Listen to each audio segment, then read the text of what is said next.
serving the Republic of the Philippines for more than 75 years. Ito po ang Presidential Broadcast Service. Ang Pilipinas ngayon! Narito na ang pinakamainit na mga balita na nakalap sa bawat sulok ng bansa. Ihahatid sa bawat Pilipino saan man kayo sa mundo. Ang Pilipinas ngayon! Pakinggan ang bawat kaganapan sa bawat lalawigan. Ito ang Pilipinas ngayon!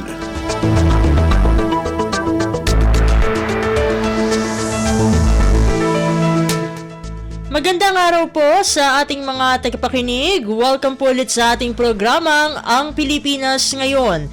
Sa ngalan ni Ven Blones, ito po si Steph Vicente. Samahan niyo po ako sa kabuuan ng ating palatuntunan.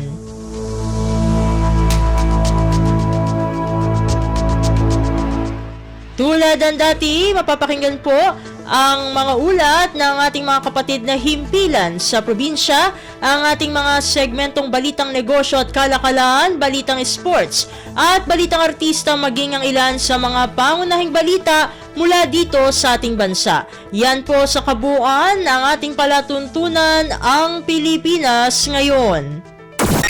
Kumpleto, detalyadong balitaan, di papahuli sa mahahalagang kaganapan. Kamustahin ang inang bayan, ang Pilipinas ngayon!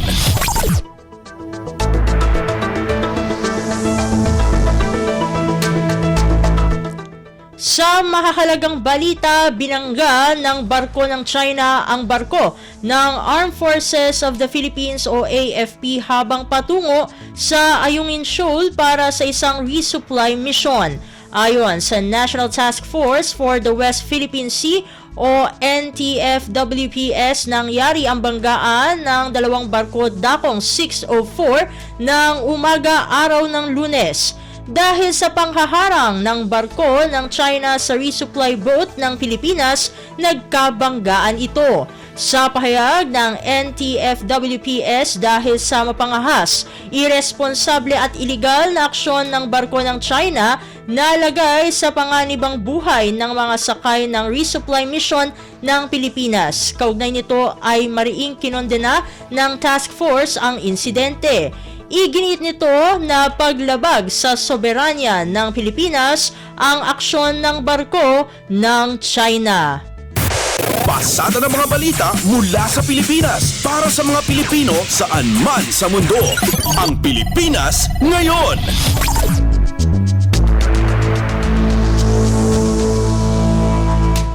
Sa kaugnay na balita, regular na resupply mission sa BRP Sierra Madre magpapatuloy. Ito ang inihayag ni National Security Advisor Eduardo Año kaugnay ng huling dalawang insidente sa Ayungin Shoal at sa gitna ng walang patid na harassment ng China sa isinasagawang resupply mission. Ang detalye ng balita, ihahatid sa atin ni Leo Sarne. Hindi magpapatinag ang pamahalaan at itutuloy pa rin ang mga regular na resupply mission sa BRP Sierra Madre sa Ayungin Shoal sa gitna ng walang patid na pangharas ng China. Ito ang inihayag ni National Security Advisor Eduardo Año kaugnay ng huling dalawang insidente sa Ayungin Shoal kahapon ng umaga habang nagsasagawa ng regular na resupply mission ang AFP contracted Unaiza May 1 at 2 na in-escort ng Philippine Coast Guard o PCG. Sa unang insidente na naganap ng alas 6:04 ng umaga ay bumangga ang Chinese Coast Guard Vessel 5203 sa Unaiza May 2 dahil sa peligrosong blocking maneuver na ginawa ng barko ng China. Sa ikalawang insidente, tinamaan naman ang Philippine Coast Guard Vessel MRRV 4409 ng Chinese Maritime Militia Vessel 00003 na nagsasagawa ng coordinated blocking maneuvers para hadlangan ang resupply mission. Ineskorta ng dalawang PCG vessel ang Unaiza May 1 at 2 pabalik sa kanilang home port matapos bahagyang makumpleto ang kanilang misyon dahil sa insidente. Iniulat ng PCG na sa kabila ng pinsalang tinamo ng Unaiza May 2 na walang nasaktan sa crew ng dalawang supply boat. Mula sa AFP, ito si Leo Sarne para sa Radyo Pilipinas. Kumpleto, detalyadong balitaan, di papahuli sa mahahalagang kaganapan. Kamustahin ang inang bayan, ang Pilipinas ngayon!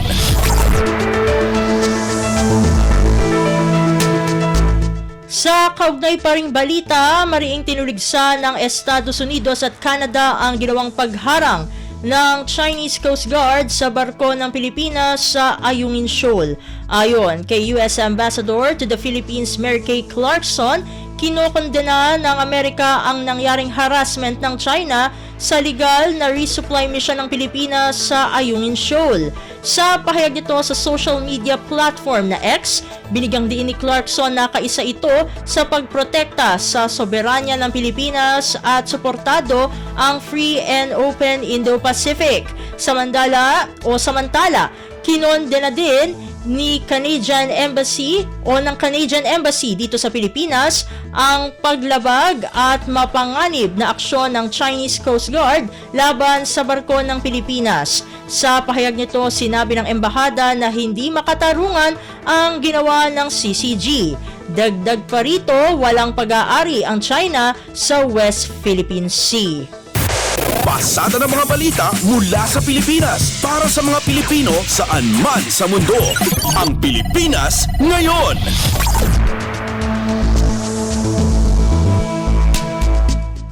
Samantala, nanawagan ang bansang France ng pagrespeto sa freedom of navigation sa ilalim ng United Nations Convention on the Law of the Sea o UNCLOS at sa desisyon ng Arbitral Court na pag-aari ng Pilipinas ang West Philippine Sea.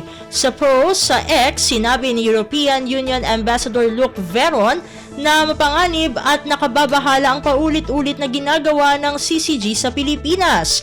Binigyang din ni Veron na kaisa ito sa panawagan ng Pilipinas sa pagsunod sa international law in the South China Sea.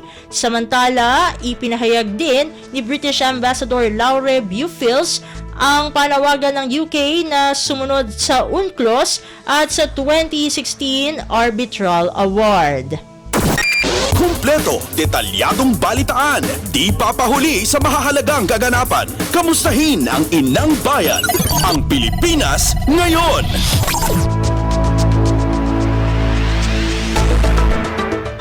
Sa iba pang mga balita, pinagkalooban ng gobyerno ng tulong pinansyal ang ikalawang batch ng Overseas Filipino Workers o OFWs na umuwi sa Pilipinas mula Israel.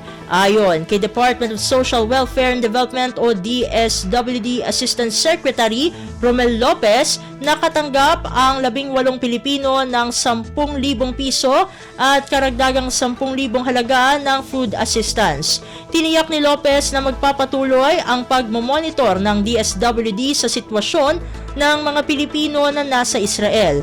Sinabi pa ni Lopez na magbibigay ng agarang tulong ang gobyerno sakaling kakailanganin. Samantala, bukod sa DSWD, nangako rin ang Department of Migrant Workers o DMW na magbibigay ng kabuhayan, tulong pinansyal at hanap buhay sa mga OFW na apektado ng kaguluhan sa Israel. Pasada ng mga balita mula sa Pilipinas para sa mga Pilipino saan man sa mundo. Ang Pilipinas ngayon.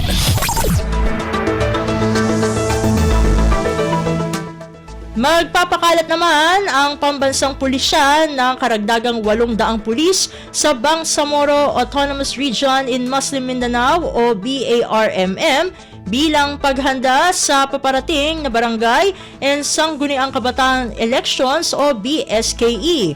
Ayon kay Philippine National Police o PNP spokesperson Colonel Jean Fajardo, 70% ng 361 lugar sa BARMM ay nasa red category. Paliwanag ni Fajardo, ang mga regional director ang humiling ng karagdagang tauhan ng PNP. Samantala, hindi pa kasama sa nasabing karagdagang puwersa ang mula sa Armed Forces of the Philippines o AFP at ng Philippine Coast Guard o PCG. Kumpleto, detalyadong balitaan, di papahuli sa mahahalagang kaganapan. Kamustahin ang inang bayan, ang Pilipinas ngayon.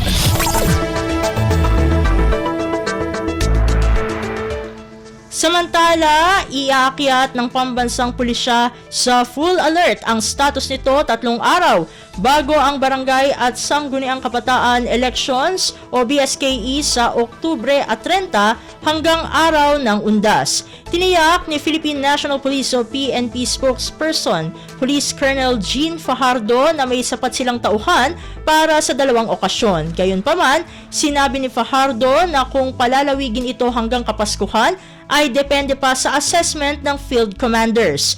Sinabi ni Fajardo na hindi na maaaring magbakasyon ang mga tauhan ng PNP simula sa ikalawang linggo ng Disyembre hanggang sa Enero ng susunod na taon. Pasada ng mga balita mula sa Pilipinas para sa mga Pilipino saan man sa mundo. Ang Pilipinas Ngayon.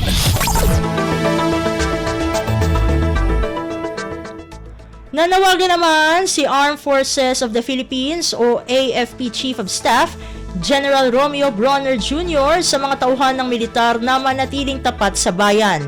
Ito ang mensahe ni Bronner na binasa ni Lieutenant General Arthur Cordura, Vice Chief of Staff, AFP at Chief of the Office of Ethical Standards and Public Accountability sa flag raising ceremony sa Camp Aguinaldo nitong Lunes. Kasabay ito ng paggunita sa ika-33 anibersaryo ng AFP Code of Conduct na tinatampukan ng Renewal of Pledge of Allegiance. Paalala ni Bronner sa mga tauhan ng AFP na ang Code of Conduct ay magsisilbing gabay sa kanilang mga aksyon upang mapaangat ang reputasyon ng AFP bilang isang respetadong institusyon na nagsisilbi sa mga mamamayan at sa bayan. Ayon sa General, malaki ang responsibilidad ng AFP bilang role model at mahalagang panatilihin ang pinakamataas na antas ng moral conduct. Kumpleto, detalyadong balitaan, di papahuli sa mahahalagang kaganapan. Kamustahin ang inang bayan, ang Pilipinas Ngayon. Sa iba pang mga balita, positibo ang Department of Trade and Industry o DTI na malaki ang maitutulong ng suspensyon ng pass-through fees sa pagbaba ng presyo ng Noche Buena items ilang buwan bago sumapit ang Pasko. Ayon kay DTI Assistant Secretary Mary Jean Pacheco, dahil sa pagsuspinde ng pass-through fees ay malaki ang kabawasan ng mga food manufacturer, partikular sa logistical expenses, kaya bababa ang presyo ng mga Noche Buena item. Dagdag ni Pacheco na base sa kanilang pag-iikot, noong nakarang linggo ay nanatiling normal pa ang presyo ng mga Noche Buena item. Samantala, inaasahan na ngayong linggo ang paglalabas ng DTI ng SRP para sa mga Noche Buena item. Pasada ng mga balita mula sa Pilipinas para sa mga Pilipino saan man sa mundo. Ang Pilipinas Ngayon.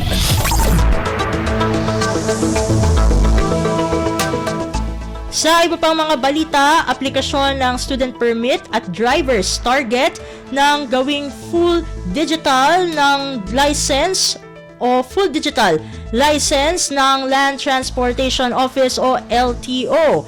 Ayon kay LTO Chief Vigor Mendoza II, puspusan ang pagsusulong ng digitalization sa ahensya bilang tugon sa direktiba ni Pangulong Ferdinand R. Marcos Jr. Ang detalye ng balita, ihahatid sa atin ni Mary Ann Bastasa. Tinatarget ng Land Transportation Office o LTO na gawin ng full digital mode ang aplikasyon ng student permit, driver's license at maging ang renewal nito. Ayon kay LTO Chief ASEC Vigor Mendoza II, puspusan na sila sa pagsusulong ng digitalisasyon sa ahensya bilang tugon sa direktiba ni Pangulong Ferdinand R. Marcos Jr. Punto sa pamamagitan ng mga hakbang ay mababawasan na ang mga face-to-face transaction na kadalasang pinagmumula ng fixer sa ahensya. Naniniwala sa Mendoza na magiging epektibo ang teknolohiya upang mapuksa na rin ang korupsyon sa lahat ng transaksyon sa ahensya. Sa ngayon, pinapalakas na ng LTO ang information dissemination para mas maikayat ang mga motorista na tangkilikin ang online transaction sa registration at renewal ng motor vehicle. Ayon kay Mendoza, nasa proseso na rin ng LTO sa pag-integrate ng bagong IT system sa lumang sistema upang masigurong hindi magkakaaberya o magkakaroon ng technical glitches. Ito si Mary Ann Bastasa para sa Radyo Pilipinas. Kumpleto, detalyadong balitaan, di papahuli sa mahahalagang kaganapan. Kamustahin ang inang bayan, ang Pilipinas Ngayon.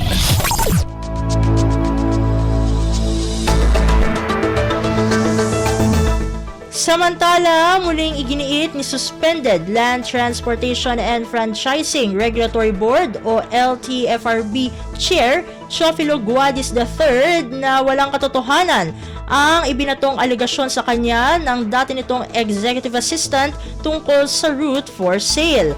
Sa motu proprio inquiry ng House Committee on Transportation sa alegasyon ng korupsyon sa LTFRB, humarap si Guadis at Jeff Tumbado na dati nitong executive assistant. Matatandaan na sa isang press conference kasama ang grupong Manibela, isiniwalat ni Tumbado na kapalit ng ruta ay naglalagay ng bayad. Ayon kay Guadis, ang mga LGU ang nagsusumite ng rekomendasyon sa LTFRB sa ruta at dedesisyonan ng LTFRB board na kinabibilangan niya at 2 board member. Dahil dito, wala aniya siyang monopolyo sa pagdedesisyon ng bibigyan ng bagong ruta at hindi sila nagbukas ng bagong ruta sa kanyang panunungkulan bilang LTFRB chair. Ang tanging ruta lamang na kanilang binuksan ay para sa apektadong biyahe dahil sa pansamantalang suspensyon ng biyahe ng PNR. Sinabi rin ni Guadis na anumang ulat ng katiwalian sa LTFRB ay agad niyang pinasisiyasat, ngunit walang aniyang tumatayong complainant o nais tumestigo sa reklamo. Pasada ng mga balita mula sa Pilipinas para sa mga Pilipino saan man sa mundo. Ang Pilipinas Ngayon.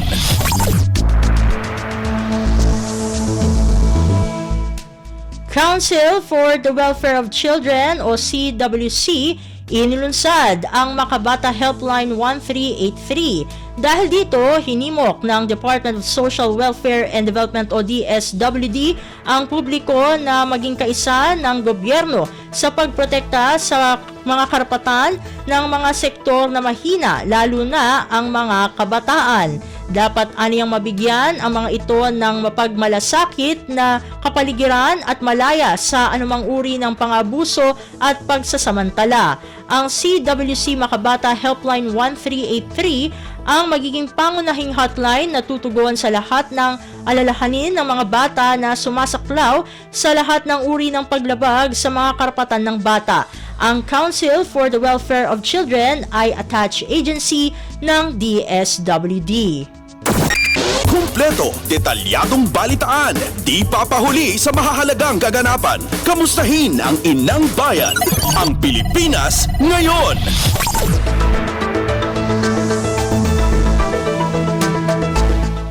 At iyan po ang mga maiinit na balita para sa araw na ito. Samantala, ating antabayanan ang mga ulat mula sa ating mga kapatid na himpilan sa probinsya para sa Regional News. Balita mula sa lalawigan sa bawat rehiyon ng ating bayan. Dito sa Ang Pilipinas Ngayon.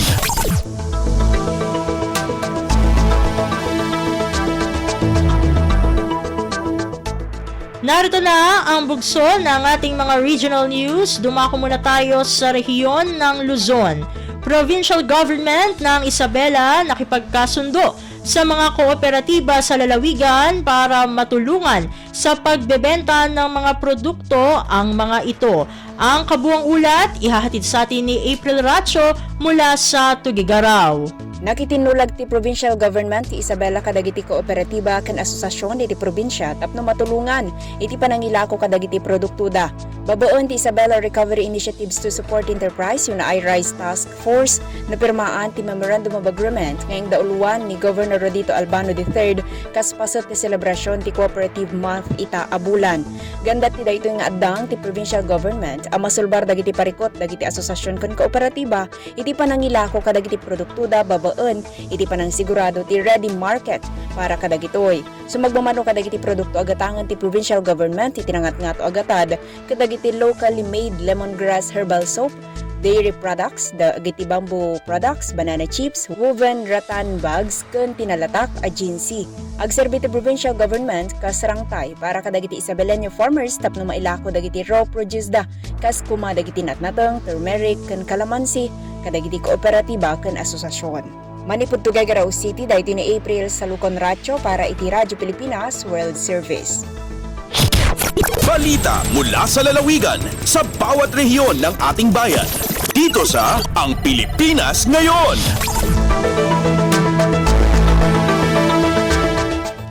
Inyong napakinggan ang ulat ni April Racho mula sa Tugigaraw. Dumako naman tayo sa Baguio City. Rehiyon Cordillera nakapagtala ng average na 12 bagong kaso ng HIV/AIDS. Ang detalye ng balita, ihahatid sa atin ni Jong Munar. Agnagot sa Kapulok at Dua, baro kaso ti HIV/AIDS, ti average nga milislista ti Department of Health Cordillera tunggal bulan dito yung rehiyon. Sigon ka ni Darwin Babon, Regional Coordinator ti Sexually Transmitted Infections HIV Prevention Program iti DOH-CAR, nagiti most affected ngayon dito yung Cordillera kay Baguio City, La Trinidad, Canitogon, Benguet, Bangged, Abra, Kentabuk City, Kalinga, 80 at may 1% ti munisipyo kan syudad ti nakalistan ti kaso ti HIV/AIDS. Panggap na ito ay agtultuloy tapila ti DOH-CAR iti publiko, partikular kadigiti sexually active a regular nga agpa-HIV test, kadigiti testing centers tapno nasapsapa madoktalan no nakuptan ti HIV, tapno dagos nga may pasidong ti treatment tapno bumaba ti viral load ken saanan a makaakar. Manipod iti Radyo Pilipinas Baguio, Jong Munar, nang ipatabag para ti Radyo Pilipinas World Service. Balita mula sa lalawigan sa bawat rehiyon ng ating bayan. Dito sa Ang Pilipinas Ngayon.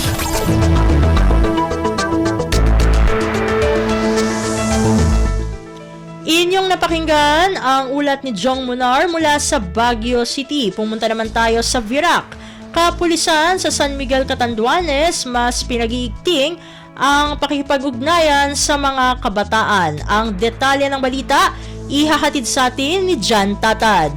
Mas lalong pigpapatibay kan mga kapulisan in San Miguel Municipal Police Station sa probinsya nin Catanduanes an sa indang koneksyon sa jóvenes sa paagi kan regular na pakikipagdialogo sa mga ini, partikular na sa mga estudyante kan Mabato Development High School.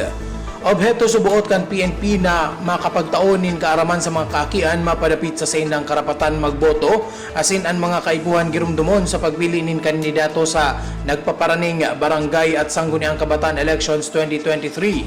Susog sa San Miguel PNP, ipinaliwanag ninda sa mga kaakian na ang pagboto nagpapahiling nin pakikisumaro sa paghangad nin marahay na futuro bako sana sa pansadiri kundi para sa kagabsan. Pigpagirumdum pa kan mga nasabing kapulisan na maging mapagmatsyag sagkod maging alisto sa pagboto kan lideres na marepresentar sa futuro sagkod karahayan kan banwaan. Sa huri, inengganyerman kan PNP na makipagtabangan sanaan mga kaakian sa mga programa kan kapulisan, partikular na sa programang kontra illegal na droga, terorismo, asin dawa anong klase nin kriminalidad. Hali digdi sa Radyo Pilipinas Virac, ini si Jan Tatad para sa Radyo Pilipinas World Service. Balita mula sa lalawigan sa bawat rehiyon ng ating bayan. Dito sa Ang Pilipinas Ngayon.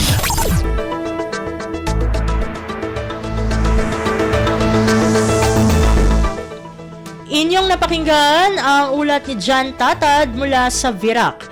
Dumako naman tayo sa rehiyon ng Kabisayaan.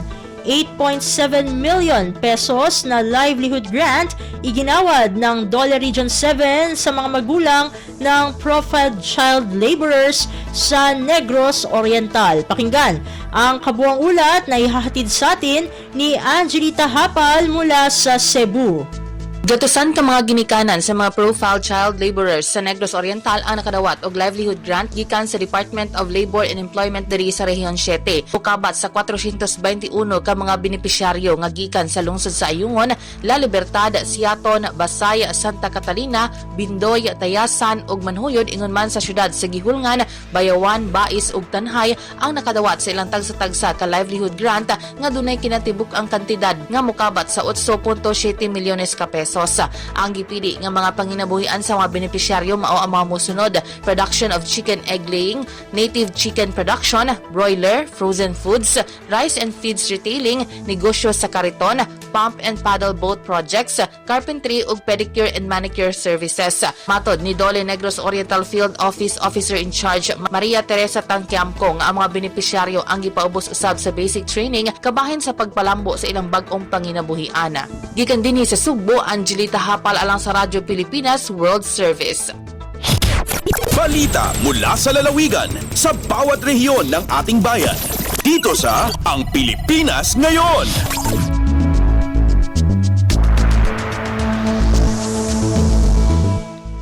Inyong napakinggan ang ulat ni Angelita Hapal mula sa Cebu. Pumunta naman tayo sa Iloilo. 1 million peso greenhouse na may hydroponics technology ibinigay sa Iloilo City Farmers Federation. Narito ang detalye ng balita na ihahatid sa atin ni Bing Pabiona mula sa Iloilo. Para mapaayo ang food security sa urban kag peri-urban areas, isa ka greenhouse nga nagabalor sang 1 million pesos nga ginbutangan hydroponics technology ang ginhatag sa Iloilo City Farmers Federation. Ang pasilidad ginadumala sang Kamalig Farmers Association na nahamtang sa Haro, Iloilo City. Pagluwas sa pag-turnover sang pasilidad, naghiwat man sang Harvest Festival nga may kabilugan nga 150 kilograms sang lettuce ang na-harvest nga nagabalor sang 27,000 pesos. Suno kay Iloilo City Farmers Federation President Marivic Pastolero, dako nga bulig ang proyekto sa mga mangunguma sang kamalig ilabi na sa ila produksyon sang lettuce. Paagi sa pasilidad, makakuha sila sang mas mataas nga volume nga makasustener sa merkado kag dagalaom nga mapalapad pa ang ilang merkado sa mga hotel kag iban nga restaurants sa syudad. Ang nanimitan nga mga tikang kabahin sang National Urban and Peri-Urban Agriculture Program nga kabahin sang High Value Crops Development Program. Nakatutok kini sa sustainability, innovation kag mapaayo ang seguridad sa pagkaon. Gikan sa Iloilo, Bing Pabiona para sa Radyo Pilipinas World Service. Balita mula sa lalawigan sa bawat rehiyon ng ating bayan. Dito sa Ang Pilipinas Ngayon.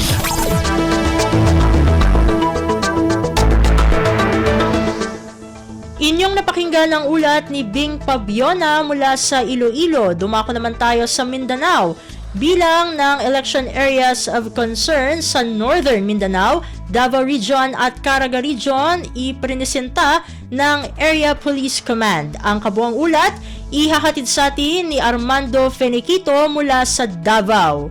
Gipresenta sa Area Police Command Eastern Mindanao o APCEM ang mga lugar nga nahilakip sa election areas of concern sa Eastern Mindanao ug ilang kuban sa Northern Mindanao, Davao Region o Caraga Region sa pagkikinambi sa Radyo Pilipinas Davao kang APCEM Operations Chief Lieutenant Colonel Ariel Acala gibutyag nini nga naa sa 126 ka mga barangay ang gipailalom sa yellow category sa tulo ka rehiyon sa maong hiyap usa ka gatos nini ang anaa sa Northern Mindanao, 11 sa Davao Region o 15 sa Region 13. Samtang 227 ka mga barangay ang anaa sa orange category kon asa 86 nini ang gikan sa Northern Mindanao o 141 ang sa Caraga Region, samtang walay nabutang bisan usa ka barangay gikan sa Davao Region, samtang dunay usa ka barangay ang nabutang sa red category kon asa naggikan kini sa Region 10. Mali day. Gikan sa Radyo Pilipinas Davao, ako si Armando Feniquito alang sa Radyo Pilipinas World Service. Balita mula sa lalawigan sa bawat rehiyon ng ating bayan. Dito sa Ang Pilipinas Ngayon.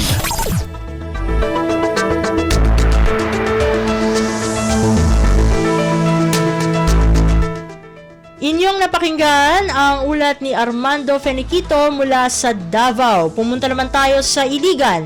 750 housing unit ilalaan para sa mga mamamayan ng Iligan City sa ilalim ng Pambansang Pabahay Program ni Pangulong Ferdinand R. Marcos Jr. Pakinggan ang detalye ng balita na ihahatid sa atin ni Alwidad Bashir. Gipahigayon sa lokal nga kagamhanan sa Dakbayan sa Iligan ang usa ka public forum para sa programang Pambansang Bayanihan sa Iligan City, kauban ng ubang ahensya sa gobyerno sa Plaza Alemania Hotel, Iligan City. Gipangunahan kini sa usa ka konsihal sa Dakbayan, Councilor Attorney Maria Paz Teresa Betsy Salsos, ang maong pampublikong forum kauban ng Housing and Resettlement Office, Department of Human Settlement and Urban Development ug ang National Housing Authority. Usa sa dako gihisgutan ang dugang nga 7 ka gatos ug 50 ka units nga housing gikan sa pambansang pabahay program ni Presidente Ferdinand Bongbong Romualdez Marcos Jr. na motabang sa ilang pagbalay bisan pagamay ang ilang income base sa ilang panginabuhi. Samtang gihatagan og klaro na esplikar ang giingong pambansang pabahay program ni Presidente Ferdinand Bongbong Romualdez Marcos Jr. Dili kini hatag sa libre pero makakuha ang interesado na qualified na makuha og unit sa barato na presyo na kaya ra sa estado sa ilang adlawang kita. Gikan sa RP Iligan, Alwidad Bashir para sa Radyo Pilipinas World Service. Balita mula sa lalawigan sa bawat rehiyon ng ating bayan. Dito sa Ang Pilipinas Ngayon.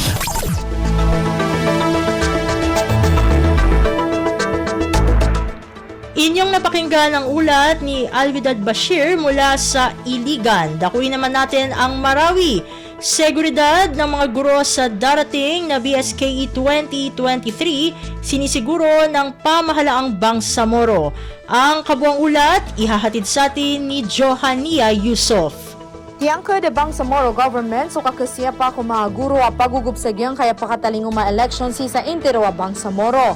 Kabasay Minister Mohagar Iqbal ang Ministry of Basic Higher Technical Education o di na MBHTE isa ko pirma ni Ranso kapasadan a inpadairano na Commission on Elections o di na COMELEC agupad pa ng mga opisina si sa Davao City na sigurado ni Ran ada keerasan ang mga guro sa ikukambagiran sa serbisyo amay kumama sa October 30 akap mbutuwa. Makalilusaya na pad ko kapasadan so kabgikiran sa suporta training agusto pa mga kinanglaniran ko gawa iya eleksyon. Makalilusampan ang bagay mambu ang COMELEC sa honoraria agu allowance si kumaguro ipuon sa 10,000 taman sa 10,000. Giya si Johania Yusof puon sa Marawi para sa Radyo Pilipinas World Service. Balita mula sa lalawigan sa bawat rehiyon ng ating bayan. Dito sa Ang Pilipinas Ngayon.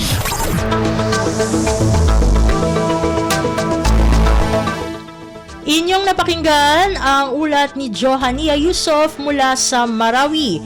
Dito na natatapos ang ating regional news. Narito naman ang ating segmentong Balitang Negosyo at kalakalaan na susundan ng segmentong Balitang Sports. Parehas na ihahatid sa atin ng ating kasamang si Leo Magpayo. Lagay ng ekonomiya, kalakalan, negosyo at iba pa. Atin ang alamin dito sa Ang Pilipinas Ngayon. Magandang araw, narito na po ang Balitang Business.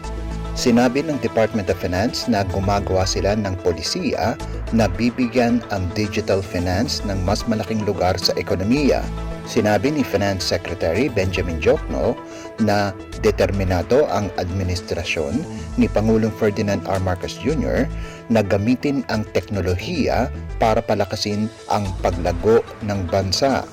Kaya raw anya, pinapalawig nila ang access ng publiko sa impormasyon sa pamamagitan ng open data formats, lowering barriers sa internet connectivity at pagpapalakas ng broadband access. Ayon pa kay Jokno na mag-i-invest ang gobyerno sa mga kagamitan at tauhan para makuha ang mga kailangan para sa domestic backbone and middle mile segments para maengganyo ang industriya na magpalitan ng impormasyon. 5 infrastructure flagship projects ang tumutugon sa pangangailangan sa digital infrastructure na nagkakahalaga ng 1.7 bilyong dolyar at 4 dito ay ginagawa na at 1 ay naghahanda ng magsimula. Lagay ng ekonomiya, kalakalan, negosyo at iba pa. Atin ang alamin dito sa Ang Pilipinas Ngayon. Naglaan ang Maynilad Water Services Incorporated ng 1.4 na bilyong piso para pagandahin ang 2 water treatment plants sa Putatan, Muntinlupa City. Sa isang pahayag, sinabi ng West Zone Water Concessionaire na kasama sa upgrade ang material and structural reinforcement ng silt curtain ng pasilidad at pagpapalakas ng sludge management system. Dagdag ng Maynilad na ang probisyon para sa activated carbon dosing at ang pagpapalit ng lahat ng ultrafiltration membranes ay ilan din sa mga pagbabago.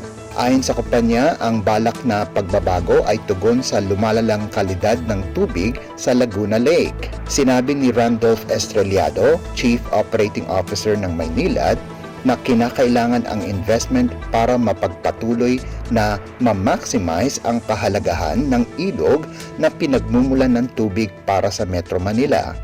Sa ngayon, ang dalawang treatment plant ay nagsusupply ng 300 litro kada araw na tubig inumin para sa nasa 1.7 milyong customers sa timog ng Maynila. Pinagsisilbihan ng Maynilad ang Maynila, hindi kasama ang ilang bahagi ng San Andres at Santa Ana. Tumatakbo din sila sa Quezon City, Makati, Caloocan, Pasay, Parañaque, Las Piñas, Muntinlupa, Valenzuela, Navotas at Malabon. Nagsusupply din ang kumpanya sa Bacoor at Imos sa Cavite at ilang bayan sa Kawit, Noveleta, Rosario na lahat ay nasa lalawigan din ng Cavite. Lagay ng ekonomiya, kalakalan, negosyo at iba pa. Atin ang alamin dito sa Ang Pilipinas Ngayon. Dinagdagan ng gobyerno ang mga inilabas nitong alokasyon ng pera, ngunit nananatiling mababa ang paggamit ng paggasta ng mga ahensya sa pagtatapos ng ikatlong quarter. Ipinakita ng datos mula sa Department of Budget and Management o DBM na ang Notice of Cash Allocations o NCAs ay tumaas ng 2% hanggang 3.18 trilyong piso noong katapusan ng Setyembre mula sa 3.11 trilyong piso sa parehong panahon noong nakaraang taon. Sa kabila ng pagtaas, naitala ng mga ahensya ng gobyerno ang bahagyang mas mababang utilization rate na 77% mula sa 78% noong siyam na buwang panahon noong 2022. Nangangahulugan ito na sa total releases, humigit kumulang 83.54 na bilyong piso ang hindi nagamit noong katapusan ng Setyembre. Ang mga Notice of Cash Allocation ay mga disbursement order ng DBM sa mga bangko ng gobyerno na nagseserbisyo sa pagpapalabas ng mga pondo sa mga ahensya. Inaasahang gagamitin ng mga ahensya ang mga Notice of Cash Allocation para magbayad para sa cash na kinakailangan ng kanilang mga programa at proyekto. Lagay ng ekonomiya, kalakalan, negosyo at iba pa. Atin ang alamin dito sa Ang Pilipinas Ngayon. At para naman sa sports balita, updates at pinakahuling mga usapin sa mundo ng palakasan. Atin ang pakinggan dito sa Ang Pilipinas Ngayon.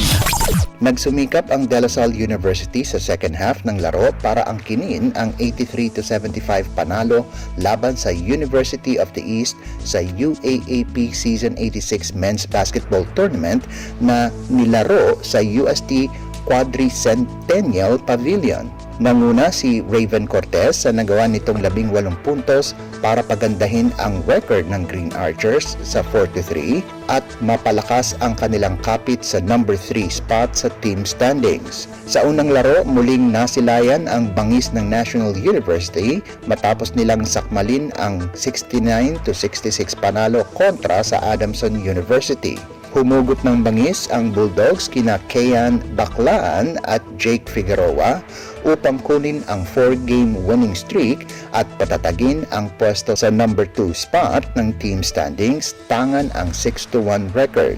Kumayod si Baclaan ng 19 na puntos habang 17 ang inambag ni Figueroa para sa Bulldogs na ipinalasap sa Soaring Falcons ang pang-apat na talo sa 7 salang. Updates at pinakahuling mga usapin sa mundo ng palakasan. Atin ang pakinggan dito sa Ang Pilipinas Ngayon. Hindi mapigilan si Michelle Gumabaw sa Batangas kung saan pinangunahan niya ang Creamline Cool Smashers para patumbahin ang Signal HD Spikers. Kinailangan lamang ng 3 sets ng Creamline para angkinin ang panalo, 25-20, 25-20 at 25-16 sa Premier Volleyball League o PVL 2nd 2023 All-Filipino Conference na ginanap sa Batangas City Sports Center. Napaganda ng Coal Smashers ang kanilang record sa 2-0 habang bumagsak sa 1-1 kartada ang HD Spikers. Nagtapos ng may 20 puntos si Gumabaw habang nakasampu naman si Tots Carlos. Si Ces Molina ang kaisa-isang player sa panig ng HD Spikers na nakagawa ng double digits na may 17 puntos galing sa 15 attacks at 2 blocks. Samantala, hindi pa rin naglalaro para sa Signal si Rachel Ann Dakis habang hindi rin naglaro si Ced Domingo na kamakailan lamang ay inanunsyo ng Creamline na maglalaro na ito sa ibang bansa. Sa isa pang laban, hindi naawa ang Petrogas Angels at tinambakan pa sa second set ang Girl 4 para dominahin ang defenders sa loob lamang ng 3 sets. Sa bisa na 25-11, 25-4 at 25-23, panalo laban sa Girl Floor, naging balanse ang atake ng Angels kung saang lahat ng 15 players ay naisabak sa laban. Nanguna sa Angels sina Nicole Chamson at Marian Buitre na kapwa nakagawa ng 8 puntos. Updates at pinakahuling mga usapin sa mundo ng palakasan. Atin ang pakinggan dito sa Ang Pilipinas Ngayon. Pinatumba ng National University ang Arellano University 25-17, 25-22 at 25-13 para walisin ang Pool E sa Shakey's Super League o SSL Collegiate Preseason Championship Season 2 Playoffs na ginanap sa Rizal Memorial Coliseum sa Maynila.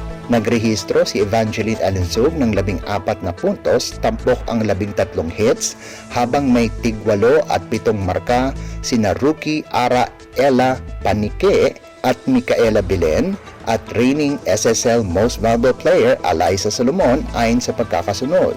Nakuha ng Lady Bulldogs ang malinis na 6-0 baraha patungo sa quarterfinals bilang number 1 team sa Pool E. Nauna ng giniba ng NU sa Pool E ang Ateneo at University of Santo Tomas habang tinalo sa Pool A ang Jose Rizal University, University of the East at San Sebastian College Recoletos. Sa quarterfinals ay may hawak na twice to beat incentive ang Lady Bulldogs sa pagharap sa tatayong number 4 team sa Pool F. May 3-3 kartada naman ang Lady Chiefs na nakahugot kay Laika Tudlasan ng 11 markers. Updates at pinakahuling mga usapin sa mundo ng palakasan. Atin ang pakinggan dito sa Ang Pilipinas Ngayon. At yan ang pinakahuling balita sa larangan ng palakasan. Para sa Radyo Pilipinas World Service, ito po si Leo Magpayo. Magandang araw. Updates at pinakahuling mga usapin sa mundo ng palakasan. Atin ang pakinggan dito sa Ang Pilipinas Ngayon.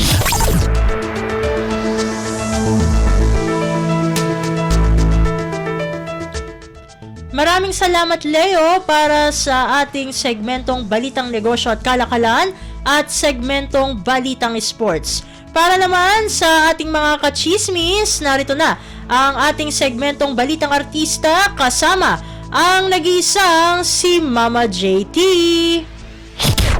Ang latest, ang hottest sa showbiz and entertainment. Heto na sa Ang Pilipinas Ngayon.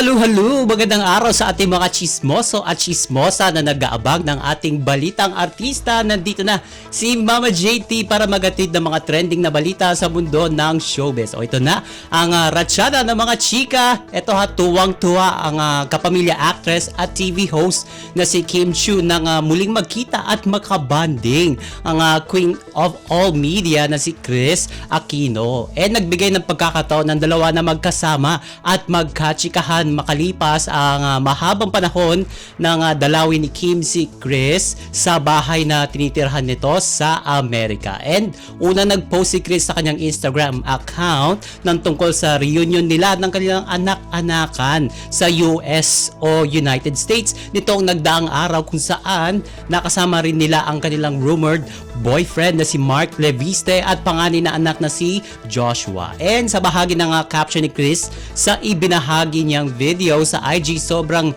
na-miss at na-appreciate nito ang pagbisita ng Chinita Princess sa kanya. Ika nga ng O ika nga ni Chris, even if it was a gloomy day, you were the much needed reminder that after all the storms, we can look forward to a rainbow. And kasunod nito, nag-share rin si Kim ng ilang photos nila ni Chris sa IG with Vice Governor Mark, pati na ang litrato niya with Joshua. And hiling ni Kim kay Chris, magtuloy-tuloy na ang paggaling ng actress sa sakit na ito. Ika nga niya, praying for good health and fast recovery. Missed you so much, ate. And samantala, bagamat lubos ang pasasalamat ng kapusog young actress na si Jillian Ward sa pagtawag sa kanya bilang new star of the new gen, nilinaw niya na mas mahalaga pa rin na na-enjoy niya ang kanyang trabaho. And paglilinaw ni Jillian, quote unquote, "But for me, whatever title is given to me, I try not to take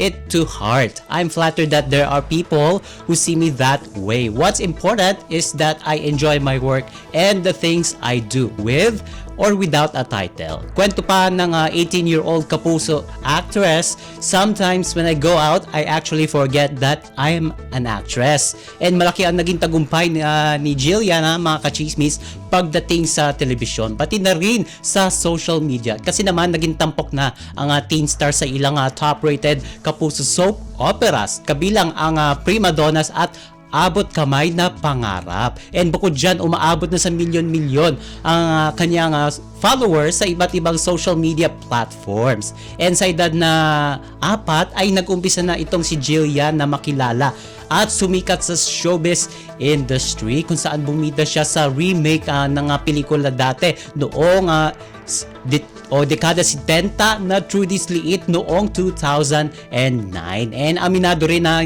ang young actress na nakakaramdam din siya ng pagka-burnout, pero napapawi daw ito agad dahil mahal niya ang kanyang trabaho. Ika nga niya, quote and quote, "I do get tired and feel burned out, but when the work is fun, I forget all about it. What recharges me is going to church after taping and seeing my family. It's the small things that count. I don't really need to go on a long vacation. Spending some quiet time with my family is enough." And dagdag pa niya, "I know that my intentions are pure when it comes to work and my personal life. I'm not afraid or feel pressured. I'm doing my thing. And my goal is to continue improving myself and inspire people." And ito pa mga kachismis, naging special guest sa It's Your Lucky Day ang ina ni Luis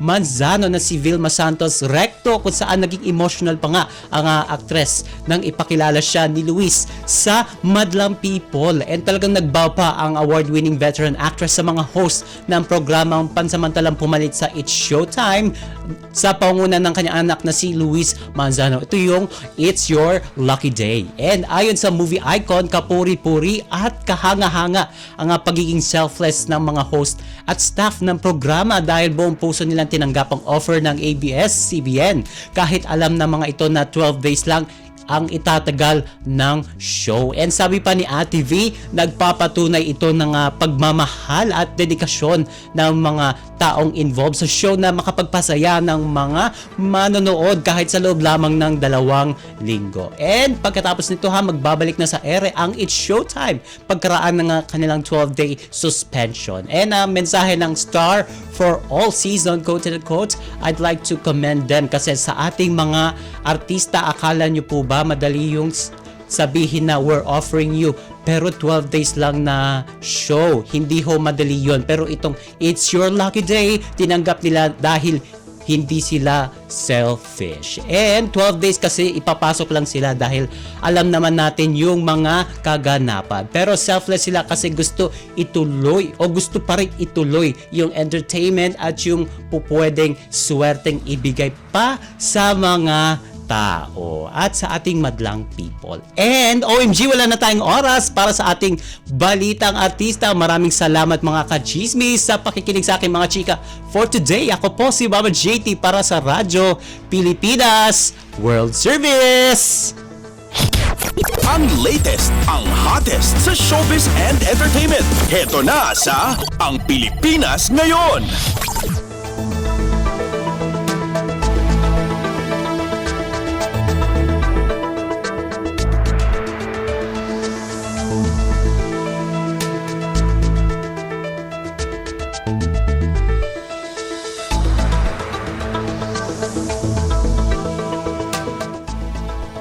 natin yung napakinggan ang ating segmentong Balitang Artista. Samantala, magpapasalamat muna tayo sa ating mga nakasama sa ating transmitter site sa Tinang, sa studio.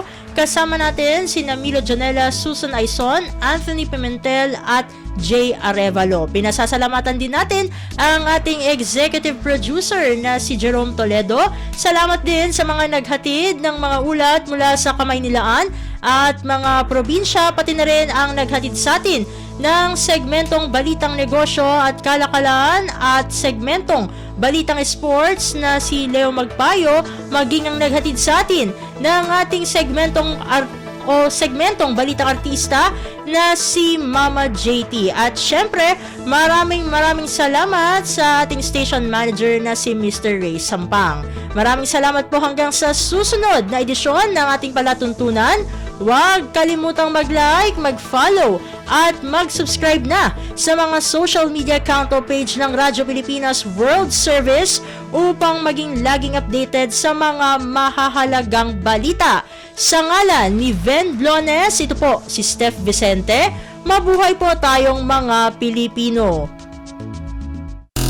At yan ang Pilipinas ngayon. Muling samahan si Ven Blones sa parehong oras at alamin ang pinakahuling mga kaganapan at balita saan man kayo naroon. Ang Pilipinas ngayon!